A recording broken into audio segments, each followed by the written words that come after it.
Today's show is brought to you by our supporters on Patreon, including our Commodore class.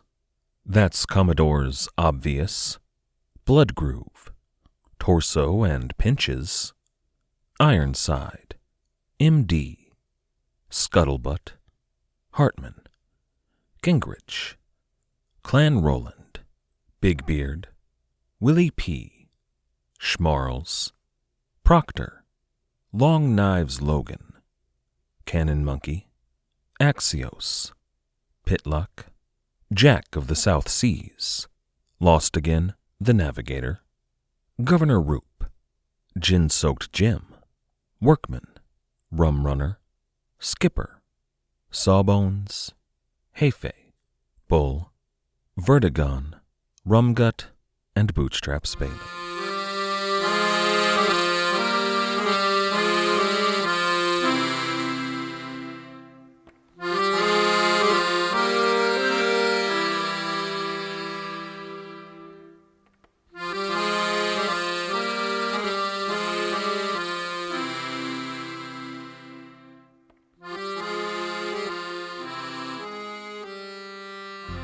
Hello, welcome to the Pirate History Podcast. My name is Matt. Thank you for listening. Let's begin today with the opening words of William Kidd's letter of marque from King William III.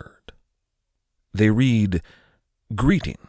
Whereas we are informed that Captain Thomas II, John Ireland, Captain Thomas Wake, and Captain William Mays, or Mace, and other subjects, natives, or inhabitants of New York and elsewhere in our plantations in America have associated themselves with divers others, wicked and ill-disposed persons, to commit many piracies, robberies, and depredations," and it goes on like that for some time, finally getting around to William Kidd's writ to hunt, capture, and kill the Red Sea pirates. But it's not William Kidd I want to talk about today. We'll leave him in New York recruiting every skullduggerous scoundrel he could find. Instead, today I want to look at those he was tasked with hunting down, those pirates of the Round in the Indian Ocean and on Madagascar at the end of 1695 and beginning of 1696. This is episode 230, Wicked and Ill-Disposed Persons. I'll begin with the pirates specifically named in that letter of marque. Now, the first pirate named was Captain Thomas II, but he was dead. So, let's move on to number 2, John Ireland. It's a little bit strange that John Ireland was named in that document at all, let alone so prominently. He wasn't a pirate captain. Well, actually, he was, but the King of England didn't know that yet. John Ireland, though, was a relatively well-known and respectable pilot in New York and New England. I suspect that's why he was named in the letter of marque at all. There were people who knew him. They knew he set sail with Thomas II, and they knew that he was with the Red Sea pirates. As far as anyone in the Atlantic world knew, he was not a pirate captain, and they don't call him one in the letter of marque. He's just a pilot. And it's even possible, considering his more or less respectable past, that they might even have thought he was a hostage, a pirate's captive, forced to work on pain of death.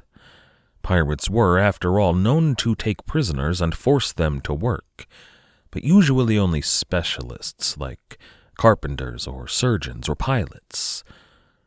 So it was plausible here, and it was absolutely what John Ireland was going to tell the Admiralty after he was caught. But it's not true. When Captain Thomas II was killed in battle, John Ireland took command. Now, that's kind of natural. He was the pilot. He was really the best suited person to take command. And that doesn't immediately make him a nefarious pirate. They were kind of stuck out in the Indian Ocean, a couple of 1,000 miles from anywhere they might call home. And their ship was damaged. Basically, it was sinking. It would have been irresponsible not to take command. He was the best-suited sailor to get them and himself to safety. But John Ireland's story doesn't end there. Adam Baldridge writes in his lengthy deposition, quote, December 11, 1695. Arrived the sloop Amity, having no captain, her former captain, Thomas Tew, being killed by a great shot from a Moor's ship, John Yarland, master. They stayed but 5 days at St. Mary's, and set sail to seek the charming Mary. They met her at Mauritania on Madagascar, and took her, giving Captain Glover the sloop, Amity he means, to carry him and his men home. Now, we're getting a bit ahead of ourselves, but the point here is that John Ireland arrived at St. Mary's in command of a pirate ship. He and the crew of the Amity spent 5 days gathering wood and water and doing some repairs, but then they sailed out under John Ireland to capture another ship, the Charming Mary. Now, it wasn't exactly explicitly malicious piracy here. They weren't on the hunt for booty and plunder. They needed a way home, and Amity was not going to get them around the Cape, much less to America. They needed a seaworthy vessel, and Adam Baldridge told John Ireland just where to find one in the Charming Mary. Now allow me to rewind a bit, because we've actually met Charming Mary before. She sailed under a Captain Richard Glover, originally out of Newport, but with a commission from Governor Benjamin Fletcher of New York. Richard Glover's brother-in-law, a man named John Hoare, commanded another ship, the John and Rebecca, that got a commission at the same time. Roughly the same time that Thomas Tew got his own 1695 commission. In fact, there was some confusion later on, supposing that those 3 ships sailed together, but Thomas Tew was on his own mission. The Charming Mary and the John and Rebecca sailed together in a pair, and they had their own orders.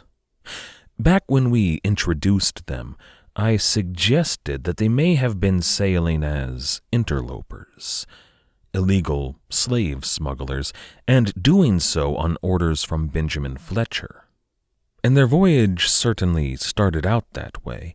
They stopped off at the Lesser Antilles on their way to Africa, and it was there, at Martinique, that they picked up a former slave, perhaps an escaped slave, named Abraham Samuel. Remember last time when we discussed Hendrik van der Heuvel, that probably mixed-race privateer who was elected quartermaster of the Adventure Galley?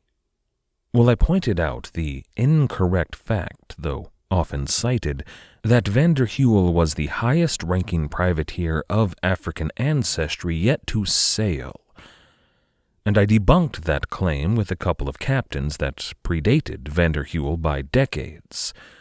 But if that's not good enough for you, Abraham Samuel was voted quartermaster of the John and Rebecca just about a year before van der Heuvel signed up for Adventure Galley. And by that point, they were no longer sailing as interlopers. They'd moved on to regular old piracy. Nothing too spectacular, nothing to rival the capture of Ganji Sawai, and they kept it more or less honest by attacking mostly French shipping. Adam Baldridge records them visiting St. Mary's just a few weeks before the capture of Ganji Sawai on 6 August 1695. Oddly, that's the first record that Baldridge has after Thomas Tew left St. Mary's way back in 1693 on his first Red Sea cruise. It looks in that record like he was just kind of alone for 2 years. I assume he probably had some non-piratical visitors, but when it comes to pirates at St. Mary's Island, when it rains, it pours. Only a few weeks after Richard Glover left, Thomas Wake and his friends arrived from New York. and they were followed in succession by Henry Every, Thomas Tew, and then Henry Every again. There was a lull while the pirates were waiting at the Bab el-Mandeb, but by December 1695, Adam Baldridge was a very busy man. That's when all the pirates from the Ganges Sawai raid began to filter back to Madagascar.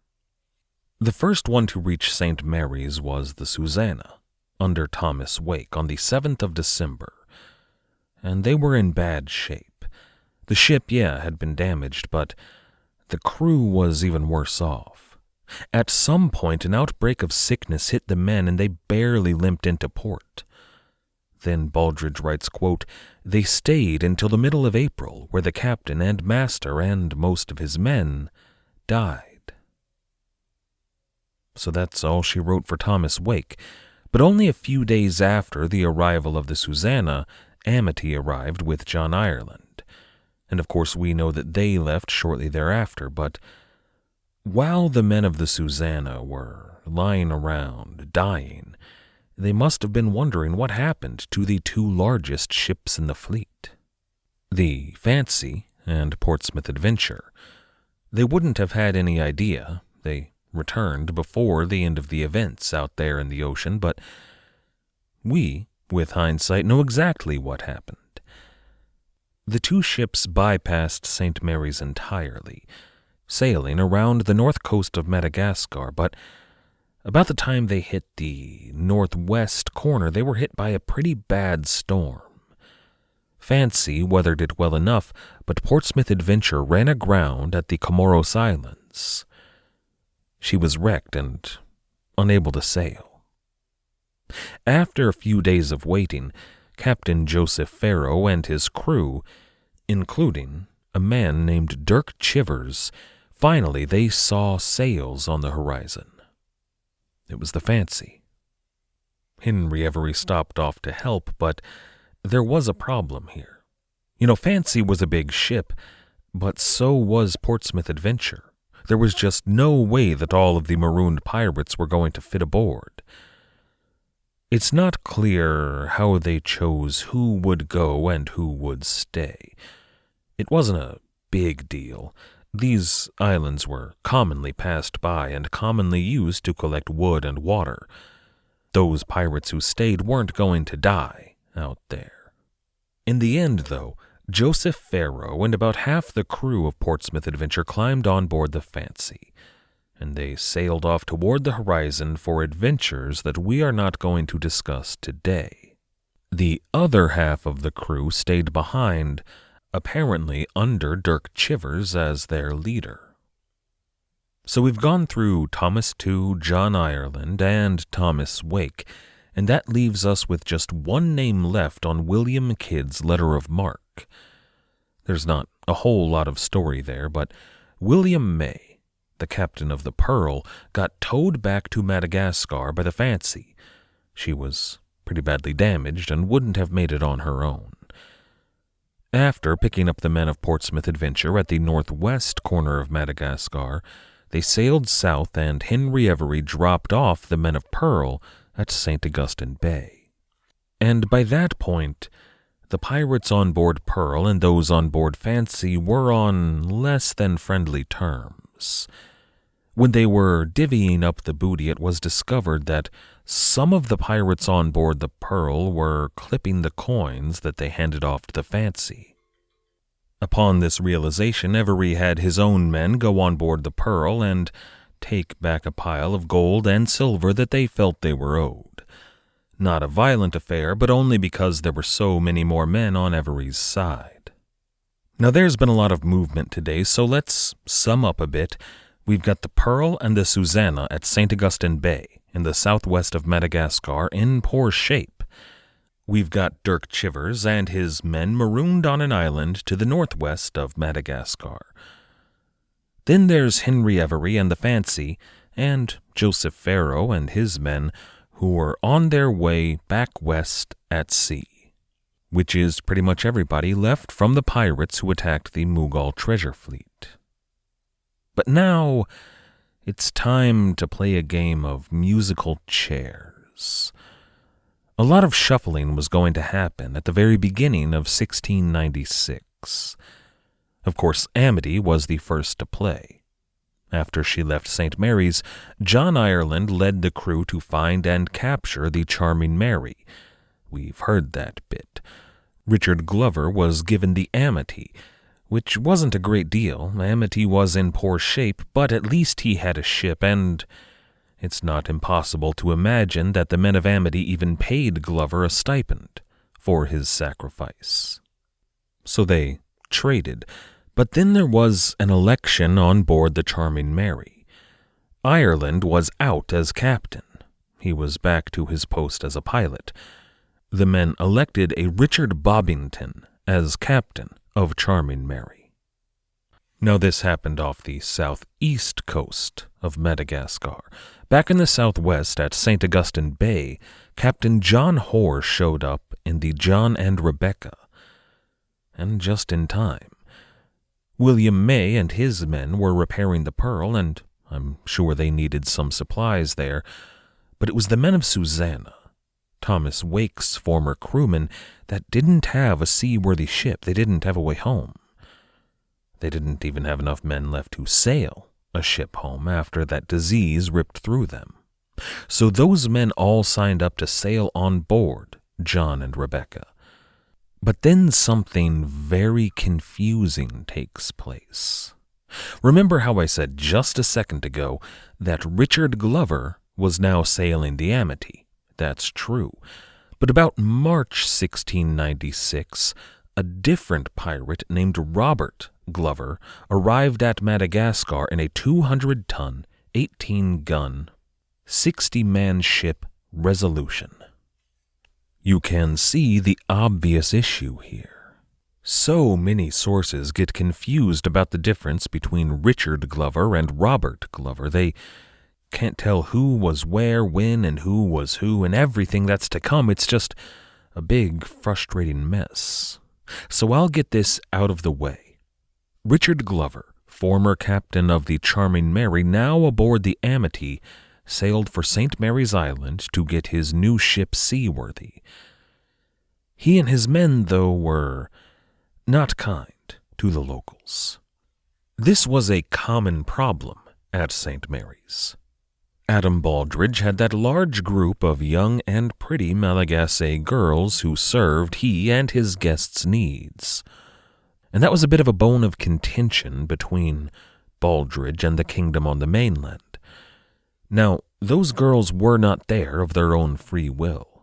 I don't think it would be accurate to describe them as slaves exactly, but rather a tribute that was paid by the king to keep Baldridge from traveling over to the mainland and taking a bunch of slaves. So the girls weren't slaves, but they also weren't allowed to leave. And the services they regularly provided Baldridge and all the other pirates at St. Mary's wouldn't have been considered rape, but it was a sexual bribe that they were required to provide, or else their families would be killed and enslaved en masse. So, rape. But that was the deal cut between Adam Baldridge and the king of that corner of Madagascar. Here's where the issue begins to come in, though. Richard Glover, in an attempt to cover some of the losses he'd recently incurred, sailed over to the mainland and captured some slaves. He broke the treaty that had been made between the king of the Malagasy there on the mainland and the king of St. Mary's. This was the beginning of the breakdown of relations between Baldridge and the Malagasy. But Richard Glover and the Amity, with full holds, managed to sail away unscathed, heading south and west and then back north on their way to the West Indies. And this incident is worth remembering. By the way, it's all going to come back around before too long. Meanwhile, Robert Glover of the Resolution, with Dirk Chivers now aboard, began to collect a small fleet. The John and Rebecca, with John Hoare and the remaining Susanna men, was the first to meet and sign up with Robert Glover. Those two ships just kind of hung around the Indian Ocean north of Madagascar for a while, waiting for any passing ships to fall into their trap, and did capture a couple of small prizes. But then from the south they were joined by the Pearl, now seaworthy, and Captain William May. At which point, this little 3-ship fleet decided to set sail east to the coast of India. Now, we're going to hold off on telling that story. It's going to take a little while for them to arrive anyway. But at this point, I'm faced with a choice. There are 2 pirates to whom I could turn to finish off today's episode. Neither one is Captain Kidd. He's still in New York. We could follow the last of the pirates who took part in the raid on the Ganges Sawai, Henry Every and Joseph Farrow in the Fancy. Which might make sense. We've been talking about the rest of that fleet today, but that's a big story. Really too big to cram into the end of an episode. So instead of heading west with Henry Every and following a crew that had formerly been associated with everyone we've discussed today, we're going to head east to talk about 3 pirates who are about to be associated with all of the pirates we've talked about today. Their names are Ralph Stout, James Kelly, and Robert Culliford. We've mentioned all of these names before, but today their story is going to begin anew. James Kelly got his start in piracy some 15 years earlier, sailing under John Cook on the first Pacific adventure. On the second Pacific adventure, he sailed with John Eaton and then transferred over to Bachelor's Delight. There, he served briefly under Edward Davis and then under George Rayner. Now, George Rayner and James Kelly took a cruise to the Indian Ocean in 1689. We've mentioned that before. And it's likely that Ralph Stout was aboard Bachelor's Delight as well. They returned to America in 1690. Now, that would put them in New York at about the same time that Captain Kidd arrived after losing the Blessed William, which was the same time that all of those mutineers who stole the Blessed William were hiding out in Rhode Island. Now all of those pirates, on the one hand William May and Robert Culliford, and on the other James Kelly, Ralph Stout, they were about to begin 2 separate voyages to the Indian Ocean. They were going to begin their voyages at about the same time in the spring of 1692, but that's when it was safe to set sail. However, upon reaching Madagascar and St. Augustine Bay, they did decide to sail together. They also took on board some of those former Signet pirates that had set up shop there at St. Augustine Bay. And just to put this in context, this was all happening during Thomas Tew's first voyage to the Red Sea. But these pirates weren't going to sail into the Red Sea. Instead, they were going to sail for the coast of India. Ralph Stout and James Kelly, who you'll also sometimes see recorded as James Gilliam in some of the older sources, but they were both there, on the coast alongside Robert Culliford, when the pirates were ambushed and arrested by Mughal authorities. James Kelly penned a letter from his Mughal cell destined for the East India Company office in Bombay. That note read, quote, "I, who am unknown, do lie here in a miserable prison at Yungar, do make bold to write to your honor. I am an Englishman, and taken by ye government hereof at Mangalore in ye most treacherous manner. I shall satisfy ye to ye full, both of my coming into ye country and also of their taking me, which in this small piece of paper, as you receive it too little, for it would require a great deal more." And his letter did get into the hands of an East India Company official, pretty high up in fact, the new governor of Bombay. But the governor did not deign to respond. He was too busy thinking about events more than 15,000 kilometers away.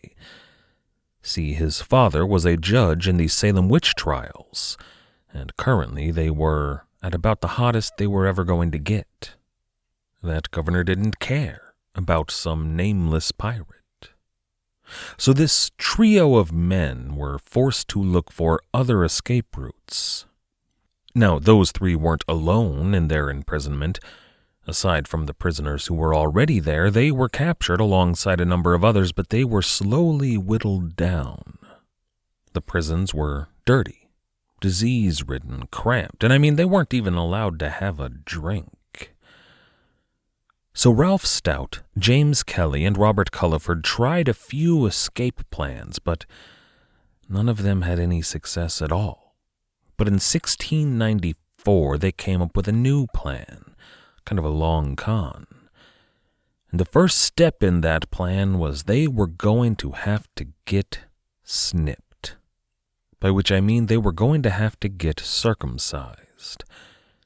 Circumcision was not a common practice in the Christian world in the 1690s, but it was in the Muslim world. This was a consequential decision in the life of James Kelly, so keep it in mind. I'm not going to give it all away here at the outset, but I will point out that adult circumcision, especially before modern medical practices, left a very distinctive scar. Still, though, that was only the first part of the plan. Those three men seem to have begun the process of conversion to Islam. It wasn't an honest conversion. They were trying to garner trust from their captors, and it worked. They were granted you might consider it a work leave. They had a specialty, after all. Even if they earned it as pirates, they would do better on a ship than they would rotting away in some cell. So those three men were put to work on a dhow.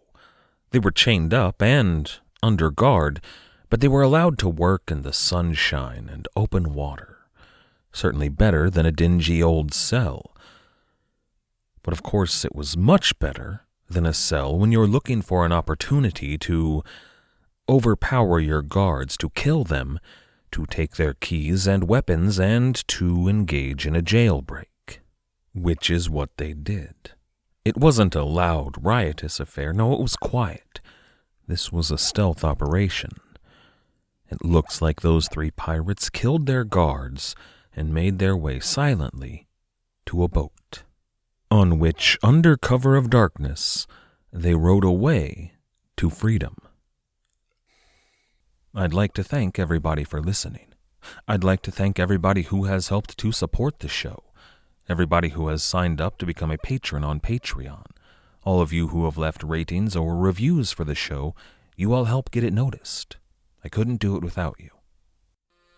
Our theme music was, as always, The Old Captain by the fantastic band Brillig. If you haven't checked them out yet, why not do so at brillig.com.au. That's brillig.com.au. After you're done over there, why not check out our website at piratehistorypodcast.com. As always, most importantly, thank you for listening.